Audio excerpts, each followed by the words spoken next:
ki benn paa la paa bi dafa bëgg laalo ba nga ne ma lii lan la day takk jabar ji togg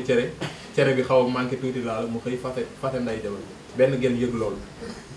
ne paa bi dafa bëgg laalo gars yi na ko waaw mu dem ba fexe ba paa bi takk ko léegi gel bi aye war a togg cereel bu am laalo pirip commandé xoolal laalo bi amoon nday ci temps bi yëpp la commandé teg pirip xam nga lu mu def laalo paa bi bu wàccee fu muy dox ba ci boolu reer bi mu laalo nday yoon taxaw laalo baa bi paa bi war a toog taxaw ndoxu raako bi mu laalo ko taxaw laalo cere ji ba cere ji bu ko tegee day daw cere dafa laalo day yëngu cere ji mu taxaw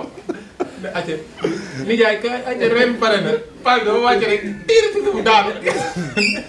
paa bi di dox di jafandu di raam mënul taxaw parce que bu taxawee day daanu ak laalo bi paa bi day ñëw xoolal toog nday si baa bi rek taxi tuun gi daal teg mu ñëwaat xoolal toog acca bismillah ñu war a reer paa bi dugal loxoom pour mu dank benn dank pour paa bi ñàkk na cere ji di daw cere bi di daw xoolal paa bi di naxanteeg dank bi di ko dank bi di daw mu koy kepp di ko kii di jaayante ŋàng cere bi di daw muy ne nii cere bi di daw ko tey mu fexe ba lump benn dank bi génnaat si taat bi taxaw na mu geesu jabar yi na ko wàññi sa loxo